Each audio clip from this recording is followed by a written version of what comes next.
Bismillahirrahmanirrahim. Assalamualaikum warahmatullahi wabarakatuh. Alhamdulillah wassalatu wassalamu ala rasulillah. Amma ba'd.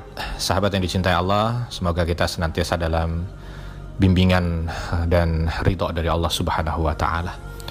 Saat ini kita akan mencoba bercerita tentang seorang tabi'in yang memiliki catatan sejarah yang ditorehkan dengan tinta emas dalam berbagai macam catatan buku sejarah.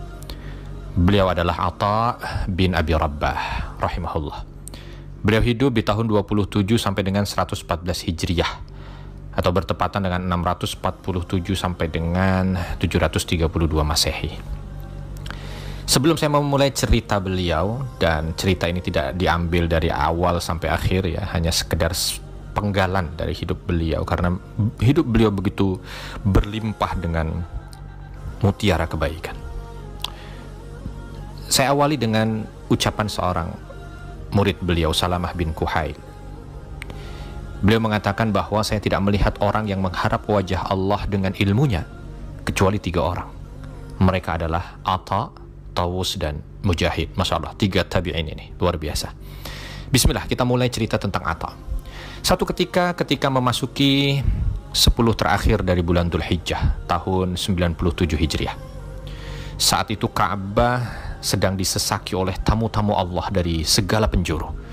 Para pejalan kaki, pengendara, tua, muda, laki, wanita, berkulit hitam ataupun putih, orang Arab ataupun non-Arab, tokoh ataupun rakyat jelata, tumpah ruah semuanya berada di seputaran Ka'bah.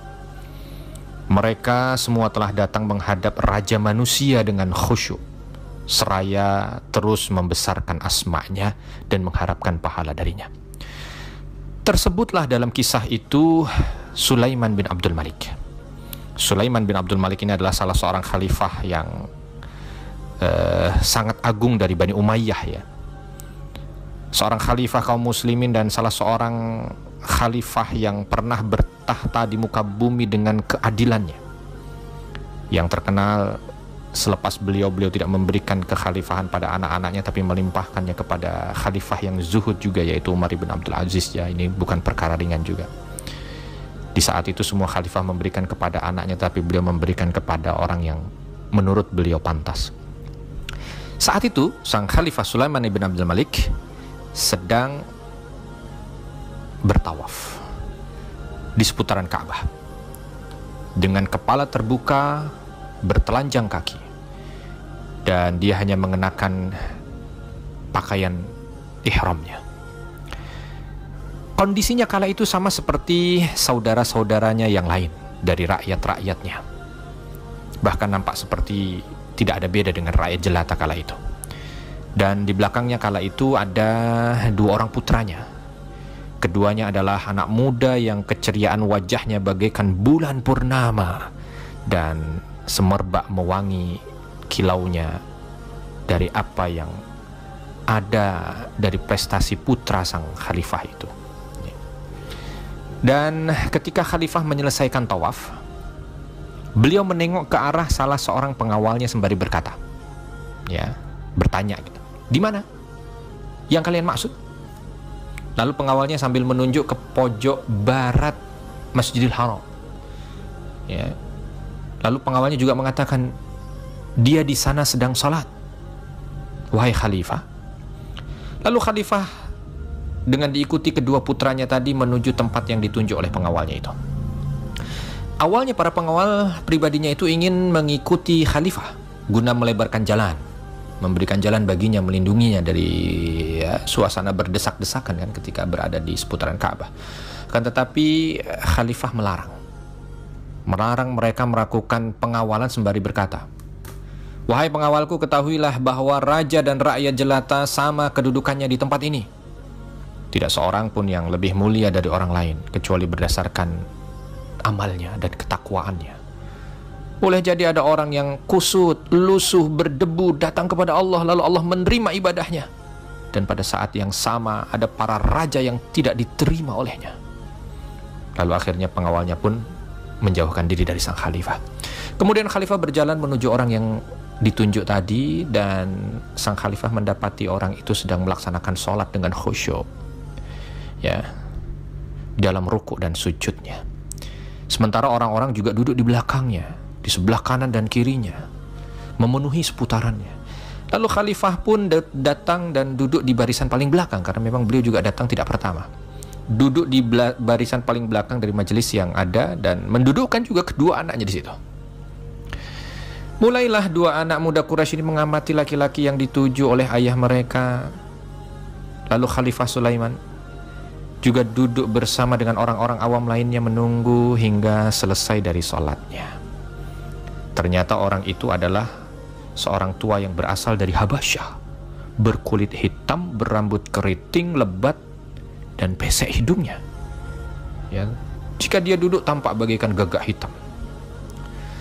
Ketika orang itu selesai dari sholatnya, dia menoleh ke arah di mana khalifah berada. Lalu Sulaiman bin Abdul Malik, sang khalifah, memberi salam dan orang itu pun membalasnya.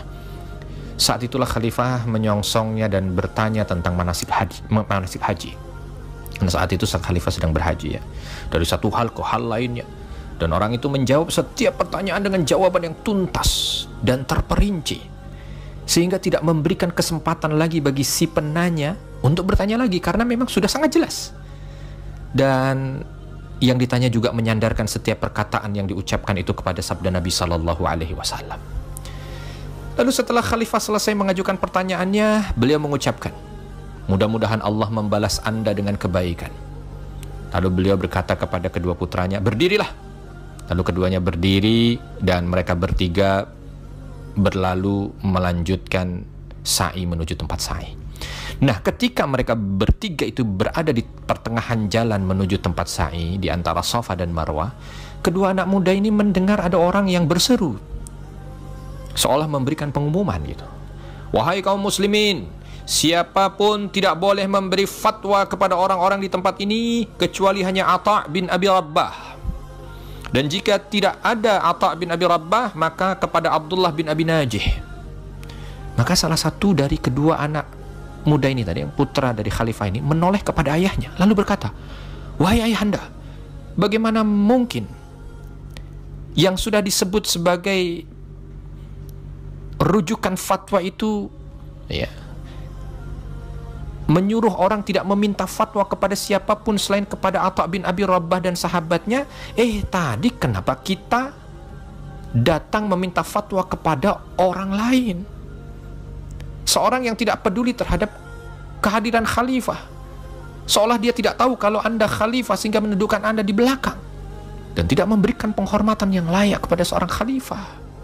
Maka Sulaiman bin Abdul Malik berkata kepada putranya, orang yang telah kamu lihat, wahai anakku, dan yang kamu lihat kita tunduk di depannya, itulah Atha bin Abi Rabbah, pemilik fatwa di Masjidil Haram dan pewaris Abdullah bin Abbas di dalam kedudukan yang besar ini. Lalu anaknya terkaget dan tertunduk.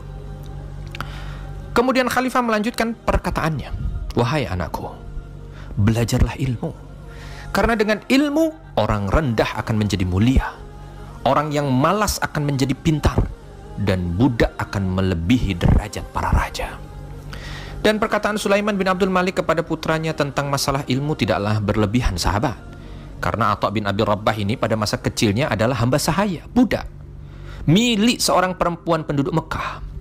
Akan tetapi Allah Subhanahu wa Ta'ala memuliakan budak Habasyah ini dengan meletakkan kedua kakinya semenjak kecil di atas